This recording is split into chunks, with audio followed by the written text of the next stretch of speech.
Hello friends, ಗುರುವಾರದಲ್ಲಿ ಏನಾಗುತ್ತೆ ಅಂತ ಹೇಳಿ ಒಂದು ವೀಡಿಯೋ ನೋಡೋಣ. ಅದಕ್ಕೂ ಮುಂಚೆ ವೀಡಿಯೋ ಇಷ್ಟ ಆಯಿತು ಅಂದರೆ ಸಬ್ಸ್ಕ್ರೈಬ್ ಮಾಡ್ಕೊಳ್ಳಿ. ಹಾಗೆ ವೀಡಿಯೋಗೊಂದು ತಪ್ಪದೇ ಲೈಕ್ ಕೊಡಿ ಫ್ರೆಂಡ್ಸ್. ಮೊದಲಿಗೆ ಮನೋಜ್ ಈ ಶೋರೂಮಲ್ಲಿ ಕೂತ್ಕೊಂಡು ನಿದ್ದೆ ಮಾಡ್ತಾ ಇರ್ತಾನೆ. ಅಲ್ಲಿಗೆ ರೋಹಿಣಿ ಬರ್ತಾಳೆ. ಆಗ ಮನೋಜ್ ಅಂತ ಹೇಳಿ ಕೂಗ್ತಾಳೆ. ಆಗ ಯಾರು TV, fridge, washing machine, fan ಏನು ಬೇಕು ಸರ್? ಮನೋಜ್ ಬೇಕು ನನಗೆ ಅಂತ ಹೇಳ್ತಾರೆ. ಏನು ರೋಹಿಣಿ ನೀನು ನಾನು ಎಬ್ಬಿಸ್ಬಿಟ್ಟಿಲ್ಲ ಅಂತ ಹೇಳಿದಾಗ ಮನೋಜ್ ಏನಿದು ಶೋರೂಮಲ್ಲಿ ಕೂತ್ಕೊಂಡು ಬಿಸ್ನೆಸ್ ಹೇಗೆ ಇಂಪ್ರೂವ್ ಮಾಡಬೇಕು, ಸ್ಟ್ರಾಟಜಿ ಎಲ್ಲನೂ ಯೋಚನೆ ಮಾಡೋದು ಬಿಟ್ಬಿಟ್ಟು ನೀವು ಇಲ್ಲಿ ಕೂತ್ಕೊಂಡು ಚೆನ್ನಾಗಿ ನಿದ್ದೆ ಮಾಡ್ತಾ ಇದ್ದೀರಾ ಅಂತ ಹೇಳಿ ಕೇಳ್ತಾರೆ. ಅಯ್ಯೋ ಹಾಗೆಲ್ಲ ಏನೂ ಇಲ್ಲ ರೋಹಿಣಿ, ನಾನು ಏನೂ ಯೋಚನೆ ಮಾಡ್ತಾ ಇದ್ದೆ, ಅಷ್ಟರಲ್ಲಿ ಹಾಗೆ ನಿದ್ದೆ ಬಂದುಬಿಟ್ಟಿದೆ ಅಷ್ಟೇ. ಏನು ಯೋಚನೆ ಮಾಡ್ತಾ ಇದ್ದೀರಿ ಅಂತ ಹೇಳಿ ಕೇಳ್ತಾನೆ. ಅದು ನನಗೆ ಲೆಟರ್ ಬರ್ತಿತ್ತಲ್ಲ, ಅದನ್ನ ಯಾರು ಬರಿತಾ ಇದ್ದಾರೆ ಅನ್ನೋದೇ ಗೊತ್ತಾಗ್ತಾ ಇಲ್ಲ ರೋಹಿಣಿ, ಅದಕ್ಕೆ ತುಂಬ ಭಯ ಆಗ್ತಾ ಇದೆ ಅಂತ ಹೇಳಿದಾಗ ಮನೋಜ್ ಇವಾಗ ಆ ಲೆಟರ್ ಬಗ್ಗೆ ಯೋಚನೆ ಮಾಡ್ಕೊಂಡು ಕೂತ್ಕೊಂಡು ನಮ್ಮ ಬಿಸ್ನೆಸ್ ಎಲ್ಲ ಹಾಳು ಮಾಡ್ಕೋಬೇಕಾ ಅಂತ ಹೇಳಿ ಹೇಳ್ತಾನೆ. ಹಾಗೆಲ್ಲ ಏನು ಬೇಡ, ನಾನು ಆ ಭೀಮನ್ ಕೇಳಿದೆ ನಿನ್ನ ಥರ ಬಾಡಿ ಬಡಿಸ್ಕೊಳ್ಳೋದಕ್ಕೆ ಏನು ಮಾಡಬೇಕು ಅಂತ ಹೇಳಿ. ಅದಕ್ಕೆ ಅವನು ಹೇಳಿದ್ದ ಚೆನ್ನಾಗಿ ಎಮ್ಮೆ ಥರ ತಿಂದು ಮಲ್ಕೋಬೇಕು ಅಂತ ಹೇಳಿ. ಇವತ್ತೇನು ಮಾಡಿದೆ ಗೊತ್ತಾ, ಅವನಿಗೆ ತರಿಸಿರೋ 20 ಮಟನಲ್ಲಿ ನಾನೊಂದು ಮಟ್ಟೆ ಕತ್ಕೊಂಡು ತಿನ್ಕೊಂಬಿಟ್ಟೆ. ಮನೋಜ್ ಏನು ನೀವು ಬರ್ತಾ ಚಿಕ್ಕ ಮಕ್ಕಳು ಥರ ಆಡ್ತಾ ಇದ್ದೀರಾ ಅಂತ ಹೇಳಿದಾಗ, ಅಯ್ಯೋ ರೋಹಿಣಿ ನಿಂಗೆ ಇದೆಲ್ಲ ಗೊತ್ತಾಗೋದಿಲ್ಲ ಸುಮ್ಮನಿರು ಅಂತ ಹೇಳ್ತಾನೆ.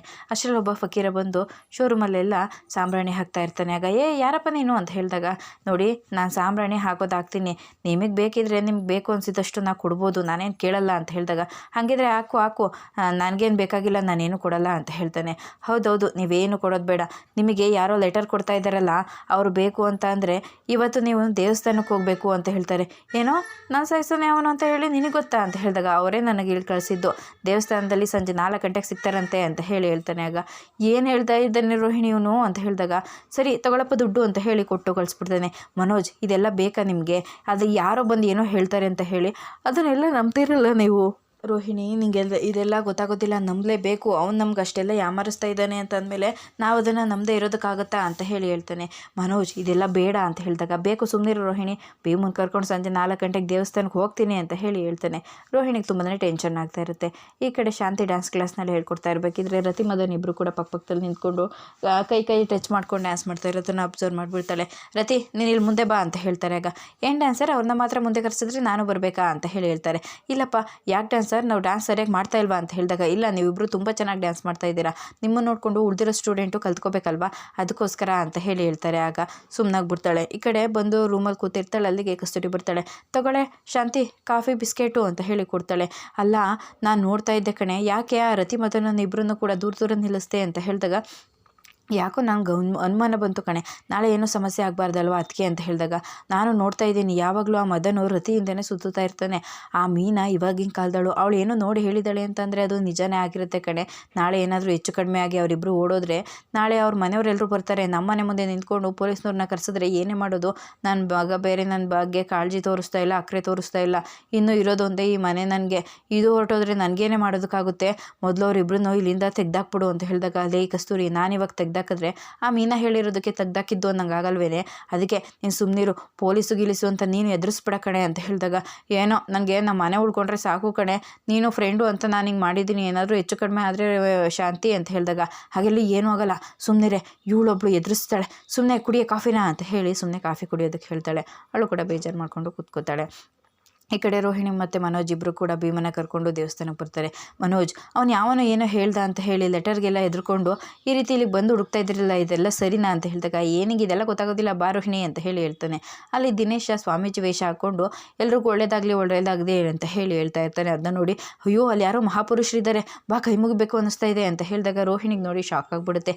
ಅಯ್ಯೋ ಬೇಡ, ಮಹಾಪುರುಷರಿಲ್ಲ, ಪವಾಡ ಪುರುಷರಿಲ್ಲ, ಪಕೋಡ ಪುರುಷನೂ ಇಲ್ಲ, ನೀನು ಬಾ ಹೋಗೋಣ ಅಂತ ಹೇಳಿ ಹೇಳ್ತಾನೆ. ಆಗ ಅಯ್ಯೋ ನೀನು ಬಾ ರೋಹಿಣಿ, ನೋಡು ನಾನು ಸಿಪಾಯಿ ಥರ ಇದ್ದೋನು, ಈಗ ಅವ್ನು ಯಾವನೋ ಹೇಳ್ದ ಅಂತ ಹೇಳ್ಬಿಟ್ಟು ಒಳ್ಳೆ ಬಿದ್ದು ನಾಯಿ ಅಲ್ಲಿಯ ಥರ ಪರಿಸ್ಥಿತಿ ಬಂದಿದೆ, ಬಾ ನೀನು ಅಂತ ಹೇಳಿ ಕರ್ಕೊಂಡು ಹೋಗ್ತಾನೆ. ಸ್ವಾಮೀಜಿಗಳೇ ನಿಮ್ಮನ್ನು ನೋಡಿದ್ರೆ ಕೈ ಮುಗಬೇಕು ಅನ್ನಿಸ್ತಾ ಇದೆ, ಬರಪ್ಪ ಬಾ ಮನೋಜ ಅಂತ ಹೇಳ್ತಾನೆ.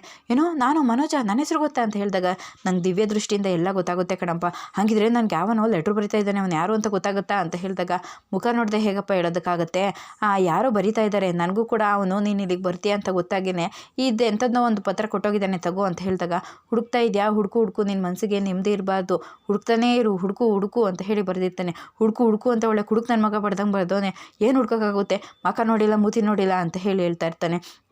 ಸ್ವಾಮೀಜಿಗಳೇ ಈಗ ನೋಡಿ ಇವನ್ನ ಹೆಂಗೆ ಕಂಡುಹಿಡಿಯೋದು ಅಂತ ಹೇಳಿದಾಗ ಏನು ಮಾಡೋದಕ್ಕಪ್ಪ, ಈ ಪ್ರಪಂಚದಲ್ಲೇ ಬೆಳಕು ಬರಬೇಕು ಅಂತ ಅಂದರೆ ಅವನು ಇರಲೇಬೇಕು.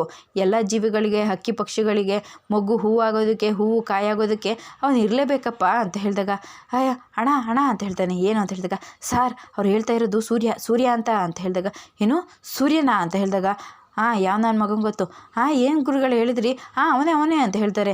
ಆಗ ಸೂರ್ಯನ ಫೋಟೋ ತೆಗೆದ್ಬಿಟ್ಟು ಇವನೇನಾ ಅಂತ ಹೇಳಿದಾಗ, ಈ ನನ್ನ ಮಗನ ಇವನೇ ತಾನೇ ನನಗೆ ಹೊಡೆದಿದ್ದು, ಇವನೇನಾಗಬೇಕಪ್ಪ, ಜೊತೆಲಿ ಹುಟ್ಟಿದ್ದಾನೆ, ಅಣ್ಣ ತಮ್ಮ ಅಷ್ಟೇ, ಒಳ್ಳೆ ಶತ್ರು ಥರ ಆಡ್ತಾನೆ ಅಂತ ಹೇಳಿದಾಗ, ಇವನೇನಾ ಸೂರ್ಯ, ಇವತ್ತು ನಾನು ನಿನ್ನ ಬಿಡಲ್ಲ ಕಣೋ ಅಂತ ಹೇಳ್ತಾನೆ. ಆಗ ಬೇಡ ಮನೋಜ್, ಯಾರ್ಯಾರ ಮಾತು ಕೇಳಿಕೊಂಡು ಆ ಸೂರ್ಯನ ಜೊತೆ ಯಾಕೆ ಜಗಳ ಮಾಡ್ತೀರಾ, ಇವತ್ತು ಅವನ್ನ ಬಿಡಲ್ಲ, ಭೀಮಾ ಬಾರೋ ಅಂತ ಹೇಳಿ ಹೋಗ್ತಾನೆ. ಆಗ ಏನೋ ಬೇಕು ನಿನಗೆ, ಯಾಕೋ ಹೀಗೆಲ್ಲ ಮಾಡ್ತಾ ಇದೆಯಾ ಅಂತ ಹೇಳಿದಾಗ, 30 ಲಕ್ಷ ದುಡ್ಡು ಕೊಡೋವರೆಗೂ ಹೀಗೆ ನಿಮ್ಮ ಮನಸ್ಸಿಗೆ ನೆಮ್ಮದಿ ಇರಬಾರ್ದು, ಹಾಗೆ ಮಾಡ್ತಾ ಇರ್ತೀನಿ ಅಂತ ಹೇಳ್ತಾ ಇರ್ತಾನೆ. ಆಗ ಅಲ್ಲಿಂದ ರೋಹಿಣಿ ಕೋಪ ಮಾಡ್ಕೊಂಡು ಹೋಗ್ತಾಳೆ.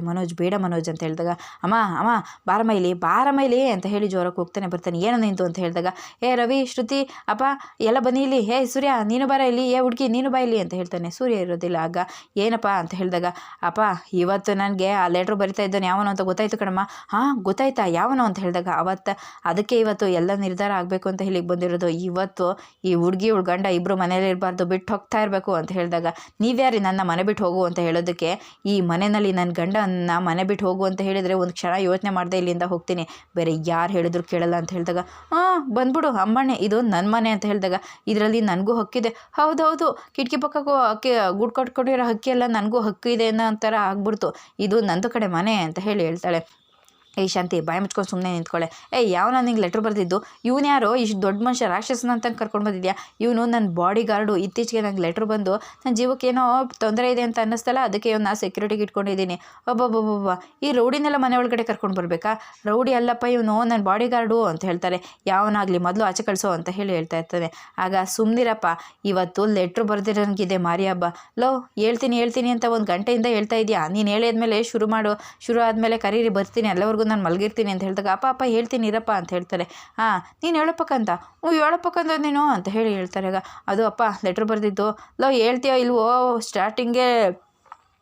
ಮೊದಲಿಗೆ ಸ್ಟಾರ್ಟಿಂಗ್ ಟ್ರಬಲ್ ಮಾಡ್ಕೊಂಡು ಕೂತಿದೆಯಲ್ಲ ಅಂತ ಹೇಳಿದಾಗ, ಅದು ನನಗೆ ಲೆಟ್ರ್ ಬರೆದು ಎದುರಿಸಿದ್ದು ಬೇರೆ ಯಾರೂ ಅಲ್ಲ, ಸೂರ್ಯ, ಇವಳು ಗಂಡ ನಿಂತಿದ್ದಾನಲ್ಲ, ಇವಳು ಗಂಡ ಅಂತ ಹೇಳಿದಾಗ, ಏನು ನನ್ನ ಗಂಡ ನಿಮಗೆ ಲೆಟ್ರ್ ಬರೆದು ಎದುರಿಸಿದ್ರ ಅಂತ ಹೇಳಿದಾಗ, ಹೌದು, ಮೊದಲನೇ ಲೆಟ್ರಲ್ಲಿ ನೀನು ಸತ್ತೋಗ್ತೀಯ, ಅಮ್ಮ ಸತ್ತೋಗುತ್ತೆ, ರೋಹಿಣಿ ಮಾಡಿ ಮೇಲಿಂದ ಬಿದ್ದು ಸತ್ತೋಗ್ತಾಳೆ, ನಾನು ಅದನ್ನ ನೋಡಿ ಸತ್ತೋಗ್ತೀನಿ, ಆ ಸೂರ್ಯ ಕೊಲೆಗಾರ ಆಗ್ತಾನೆ ಅಂತ ಏನೇನೋ ಬರೆದಿತ್ತು ಕಣಪ್ಪ, ಹೆದರ್ಕೊಂಡು ನಡುಗ್ಲಿ ಅಂತ ಇಷ್ಟೆಲ್ಲ ಮಾಡಿದ್ದಾರೆ.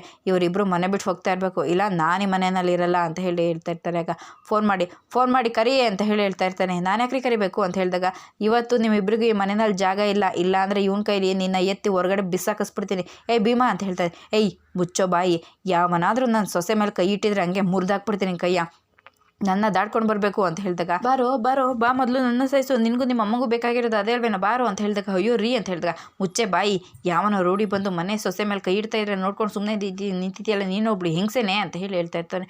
ಅಯ್ಯೋ ನಾನೇನೋ ನೋಡಿ ಅಂತ ಹೊಡಿ ಅಂತ ಅನ್ನೋದು, ಹೊಡಿ ಹೋಗು ಅಂತ ಹೇಳೋದು 2 ಒಂದೇ ಕಣೆ, ನೋಡ್ಕೊಂಡು ಸುಮ್ಮನೆ ನಿಂತಿದೆಯಲ್ಲ ಅಂತ ಹೇಳಿದಾಗ, ಮೊದಲು ನೀವು ಫೋನ್ ಮಾಡು ಅಂತ ಹೇಳ್ತಾ ಇರ್ತಾನೆ. ನಾನೇ ಮಾಡ್ತೀನಿ ಅಂತ ಹೇಳಿದಾಗ, ನೀವು ಯಾರು ಮಾಡೋದು ಬೇಕಾಗಿಲ್ಲ, ನನ್ನ ಗಂಡಂಗೆ ನಾನೇ ಫೋನ್ ಮಾಡ್ತೀನಿ ಅಂತ ಹೇಳಿ ಅಲ್ಲಿಂದ ಹೋಗ್ತಾಳೆ. ಅಷ್ಟರಲ್ಲಿ ಸೂರ್ಯ ಕೂಡ ಬರ್ತಾನೆ. ಆಗ ಎಷ್ಟೊಂದು ಫೋನ್ ಮಾಡಿದ್ರು, ಯಾಕ್ರಿ ಫೋನ್ ತೆಗಲಿಲ್ಲ, ಸೈಲೆಂಟ್ ಆಗಿಬಿಟ್ಟಿದೆ ಕಣಮ್ಮ, ನೋಡೇ ಇಲ್ಲ, ಏನಮ್ಮ ಅಂತ ಹೇಳಿದಾಗ, ನಿಮ್ಮ ಅಣ್ಣ ಯಾರನ್ನೋ ಕರ್ಕೊಂಡು ಬಂದಿದ್ದಾನೆ, ಸಾರಿಗೆಲ್ಲ ಮಾಡಿದ್ನೇನೋ, ಅದಕ್ಕೆ ಹೊಡಿಯೋಕ್ಕೆ ಬಂದಿರಬೇಕು, ಅವ್ರಿಗೆ ಹೊಡಿಯೋದಕ್ಕಲ್ಲ ನಿಮ್ಗೆ ಹೊಡ್ಸೋದಕ್ಕೆ ಕರ್ಕೊಂಡು ಬಂದಿದ್ದಾನೆ. ಏನೋ ನನಗೆ ಹೊಡ್ಸೋದಕ್ಕೆ? ಹೌದು ರೀ, 1 ತಿಂಗಳಿಂದ ಅವ್ರಿಗೇನೋ ಲೆಟ್ರ್ ಬರ್ತಿತ್ತಂತೆ, ನೀವು ಕೊಲೆಗಾರ ಆಗ್ತೀರಾ, ಎಲ್ಲರೂ ಸತ್ತೋಗ್ತಾರೆ ಅಂತ ಹೇಳಿ ಬರ್ದಿತ್ತಂತೆ, ಅದಕ್ಕೆ ಅದನ್ನು ನೀವೇ ಬರ್ದಿರ್ತೀರಾ ಅಂತ ಹೇಳಿ ನಿಮ್ಮನ್ನು ಹೊಡ್ಸೋದಕ್ಕೆ ಕರ್ಕೊಂಡು ಬಂದಿದ್ದಾನೆ. ಬಾರಮ್ಮ ನೋಡ್ಕೊಂಬಿಡೋಣ ರಾಕ್ಷಸನ ಥರ ಇದ್ದಾನೆ, ಅವನೊಂದು ತೋಳು ನನ್ನಷ್ಟು ತಪ್ಪನೇ ಇದ್ದಾವೆ ರೀ ಅಂತ ಹೇಳಿದಾಗ, ಅಯ್ಯೋ ಬಾರಮ್ಮ, ಇಡೀ ಹಿಮಾಲಯ ಬಂದರೂ ಈ ಸೂರ್ಯನ ಮುಂದೆ ಕರಗಲೇಬೇಕು, ಇಂಥ ಈ ಮಂಜನ್ನು ಬಿಡ್ತೀನ, ನೋಡ್ಕೋತೀನಿ ಬಾ ಅಂತ ಹೇಳಿ ಒಳಗಡೆ ಕರ್ಕೊಂಡು ಬರ್ತಾನೆ. ಇದಿಷ್ಟು ಗುರುವಾರದ ವಿಡಿಯೋ ಇಷ್ಟ ಆಯಿತು ಅಂದರೆ ಸಬ್ಸ್ಕ್ರೈಬ್ ಮಾಡ್ಕೊಳ್ಳಿ, ಹಾಗೆ ವಿಡಿಯೋಗೊಂದು ತಪ್ಪದೇ ಲೈಕ್ ಕೊಡಿ ಫ್ರೆಂಡ್ಸ್.